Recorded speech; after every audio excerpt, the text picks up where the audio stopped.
Hai, jika Anda penggemar film, pasti Anda tidak asing dengan film-film yang bertemakan science fiction, seperti cloning, sebut saja The Island, Replicant, dan lain-lain.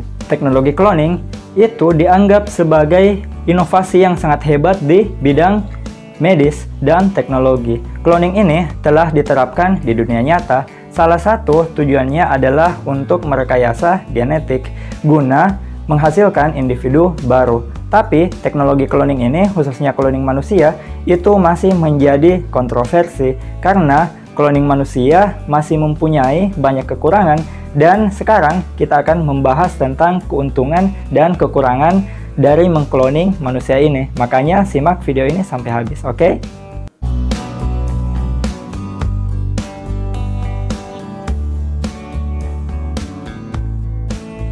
Ilmu pengetahuan itu terus berkembang, dan setelah sukses mengkloning seekor domba secara sempurna, muncul ide untuk mengkloning manusia. Hal ini menimbulkan pro dan kontra di publik internasional. Mereka yang pro atau mendukung cloning karena menganggap cloning itu sebagai bentuk kemajuan dari teknologi.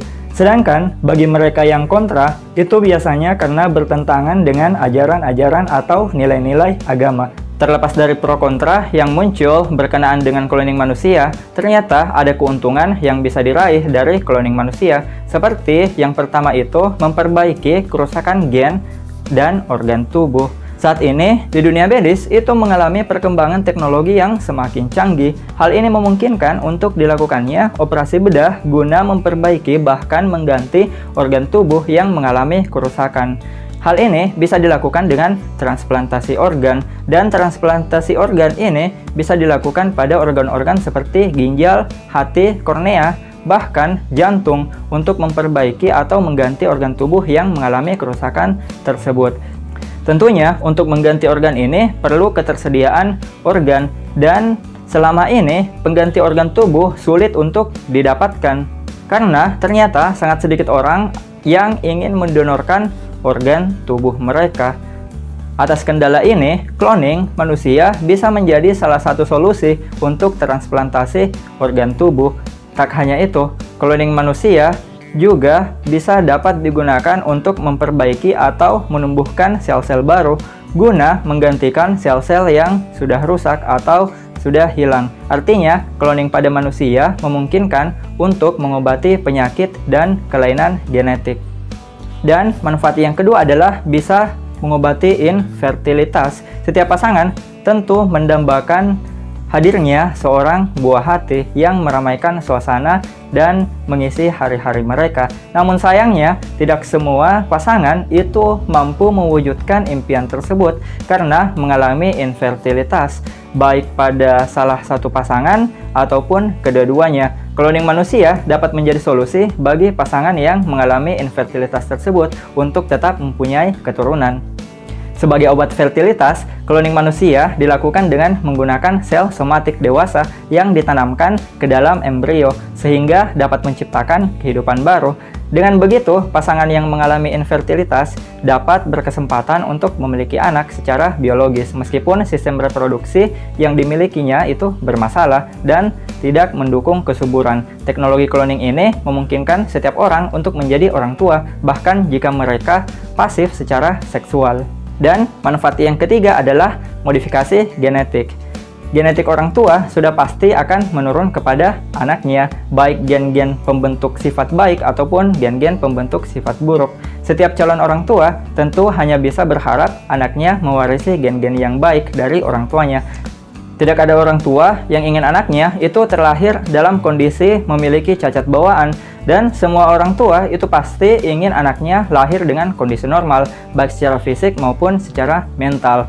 Teknologi cloning itu memungkinkan dilakukannya modifikasi secara genetik, dan keuntungannya mampu meminimalisir bahkan mencegah cacat lahir. Dengan cloning, calon orang tua dapat memilih sifat-sifat tertentu untuk anak-anak yang akan dilahirkannya, mulai dari jenis kelamin, warna mata, bahkan karakteristik lainnya dapat dipilih sesuai keinginan calon orang tua. Ini disebut gene editing atau CRISPR yang akan kita bahas di video selanjutnya. Dengan demikian, anak-anak yang dilahirkan memiliki gen terbaik sehingga mampu meningkatkan kualitas hidup di masa mendatang. Setiap aspek kehidupan pasti selalu ada dua sisi yang berbeda. Demikian pula dengan teknologi cloning terhadap manusia. Di balik keuntungan yang telah kita sebutkan tadi, ternyata ada juga kekurangannya atau kelemahan-kelemahan yang bisa timbul dari proses cloning tersebut. Beberapa kelemahannya diantara lain adalah yang pertama, dampak biologis yang sulit diprediksi. Tindakan rekayasa genetik bukan tanpa resiko, bahkan konsekuensinya itu dapat menimbulkan hal-hal buruk terhadap cloningnya.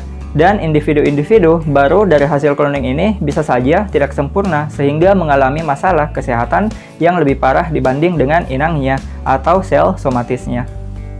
Kerugian selanjutnya dari cloning ini itu bisa membuka kesenjangan sosial dan ekonomi yang semakin lebar.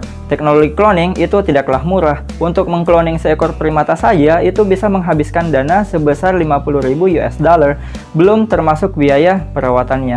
Lantas, berapakah biaya yang dibutuhkan untuk mengkloning manusia? Tentu saja akan sangat-sangat mahal. Cloning manusia akan membuka kesenjangan sosial dan ekonomi di masyarakat. Masyarakat lebih rentan menjadi terbelah berdasarkan strata ekonomi dan sosialnya. Karena orang kaya akan bisa melakukan cloning, sedangkan orang yang miskin atau tidak mempunyai biaya itu akan sulit melakukan cloning apabila mereka sangat membutuhkan keturunan. Dan kerugian yang terakhir atas teknologi cloning ini itu dinilai bertentangan dengan etika agama. Cloning manusia mendapat tantangan keras dari kalangan yang memiliki kepercayaan agama yang kuat. Proses menghasilkan individu atau kehidupan baru itu dinilai melampaui batas kewenangan manusia. Sebab proses penciptaan kehidupan atau individu itu merupakan hak atau kuasa Tuhan yang menciptakan alam semesta ini. Dan kemampuan memperpanjang usia, melahirkan anak dengan gen sempurna, dan keuntungan lain yang ditawarkan dari cloning manusia itu dinilai menyalahi kodrat atau takdir yang telah ditetapkan oleh Tuhan. Jadi kesimpulannya, keuntungan dan kerugian dari cloning manusia itu memperlihatkan bahwa kemajuan ilmu pengetahuan dan teknologi harus senantiasa dikelola secara etis. Sebab ada dampak sosial yang harus diperhatikan dan diperhitungkan agar tidak menimbulkan banyak kericuhan yang mungkin merugikan banyak orang. Setiap tindakan harus ada pertanggungjawabannya karena cloning di satu sisi memberikan banyak manfaat kesehatan dan di sisi lain itu juga memiliki resiko terhadap kesehatan. Makanya kita harus bijak menyikapi setiap kemajuan teknologi. Cukup sekian dulu apa yang bisa saya sampaikan. Semoga video kali ini bermanfaat bagi teman-teman semua. Jika kalian mempunyai pertanyaan ataupun saran yang berkaitan dengan video kali ini, jangan lupa untuk meninggalkannya di kolom komentar. Dan jangan lupa pula untuk menekan tombol subscribe dan nyalakan loncengnya agar kalian tidak ketinggalan informasi-informasi menarik lainnya. Dan ingat teman-teman, tetaplah belajar karena sains itu indah, sains itu menyenangkan, dan mudah dipahami. See you again next time. Bye-bye.